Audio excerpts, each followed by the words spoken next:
I don't know why anybody isn't talking about this. The Mexican mother sauce, as I like to call them, or different types of salsas. I want to go over 2 different salsas today that I have from my upbringing, and there might be some ingredients in here that you probably never thought of adding.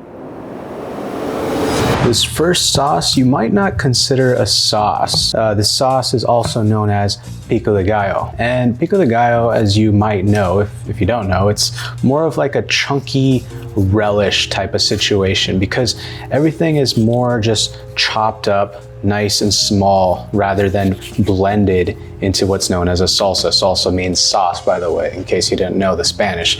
The thing about Pico De Gallo, I added it on here, even though you might not consider it a salsa or a sauce. I added it on here because this one is deeply rooted into my childhood. This is also a very labor-intensive salsa. When I say that, I mean it's more labor-intensive on the knife skills. So if you want to practice your knife skills, this is the salsa to do it with. My Auntie Jackie, she would make this stuff. She still makes this stuff to this day. And she has a couple of like secret things that go into this. And I don't know if it's a secret from where I'm from, but for the rest of the US, it's definitely a secret. A lot of people don't know about these things that go into a Pico De Gallo. Now, before we get to that part, as you can see, I went ahead and I removed the insides of the tomato so I can chop them up nice and fine and get all the juices out of that tomato. Now, this is not something that's typically done with Pico De Gallo. You know, it's usually just cut the tomato up, put it in, call it a day. But for me, I like to do things a little bit nicer, just a little bit nicer, just add those extra steps, and that's what makes this all the better. Now, I wanna go over those things I mentioned that my aunt does, and that would be the addition of beer and a bouillon cube. Now, let me go over this first. This is a bouillon cube, and what this is a concentrated flavor, and this is a chicken one. So this is gonna have extra umami in it. It's gonna have umami, it's gonna have like that concentrated fat, saltiness, that meatiness, and this can go in as a seasoning. And this is really, really used where I'm from, South Texas. If it's Mexican, it most likely will have a bouillon cube in it. Now, I quit drinking in November. I haven't had a drink since then. And I feel great, that's for other reasons. But beyond the point, she would add beer.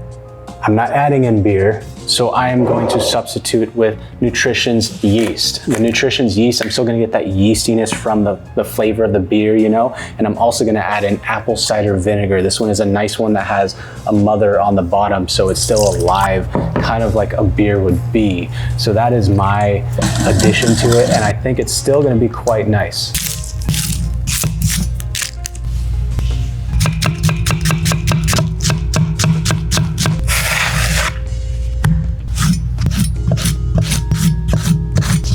Now, if you're like me, then you appreciate spice. I'm pasting the jalapeno just so it kind of breaks down those cell walls and it releases those juices, just like it would in a molcajete. Molcajete, also known as a mortar and pestle. Now, the one thing I appreciate about Pico De Gallo compared to other salsas is just the freshness of everything. And the cilantro as well. Here's something that you should take note on, and that is the stems. The stems carry the most flavor in the cilantro. So don't go ahead and pick off the leaves. A lot of people do that. Don't do that. Keep those stems in your salsa. It's gonna contain more flavor. Now, of course, when I mix everything together, I gotta taste it prior to adding the salt because that bouillon's gonna have all the seasoning you need.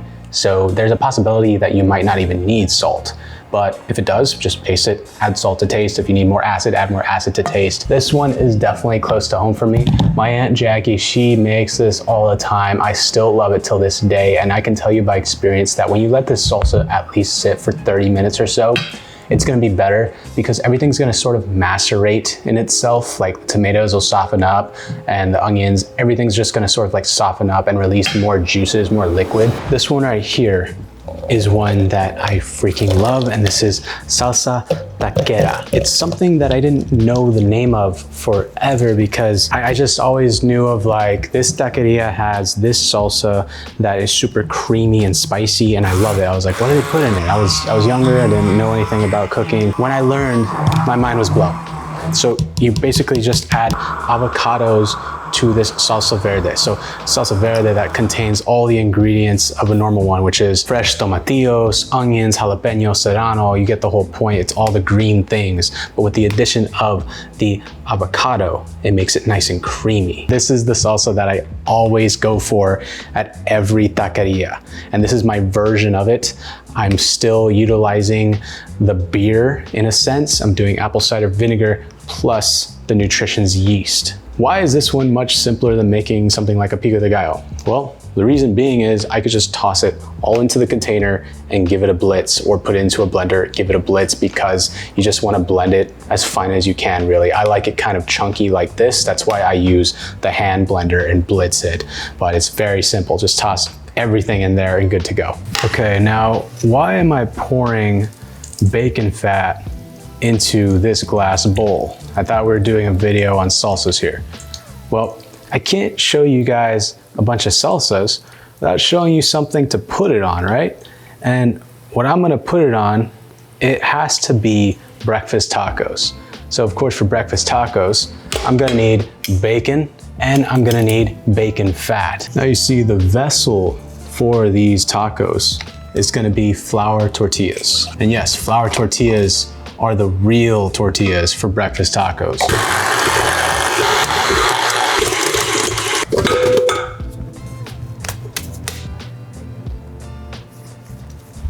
This just needs to get covered for about 10 to 15 minutes. The reason being is the flour tortilla dough, it's gonna be very, very tense. And when we try to roll it up, say you roll it out into a circle this big, you roll it out, it's gonna shrink down like this. So just chill it out a bit for 10 to 15 minutes and it will loosen up. Now, while that is just relaxing there for the time being, I just wanna dive into what is a South Texas breakfast taco and why do I think it is the most authentic version of a taco. Where I come from, South Texas, known as the Rio Grande Valley, it's not even an opinion, it's a freaking fact. Like, they've got the best tacos. Like, we've got the most authentic Mexican food there, probably just because the culture is so deep rooted. We share the longest border with Mexico in the US. Tacos were everywhere. The gas stations, for example, have the best fresh flour tortillas that are being rolled out right next to the cash register. Anthony Bourdain went to that gas station in the past. It's known as Stripes with Laredo Taco Company. So just tacos are so wide in variety where I'm from because there's just so many types, because it's just a specialty down there. I'm just used to a certain, I guess, level of Mexican food.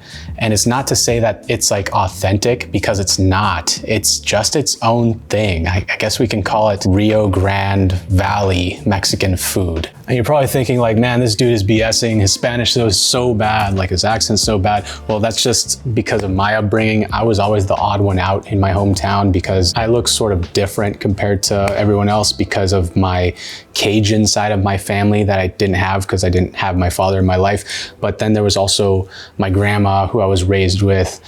She was Syrian and born in San Diego. So that's just my life.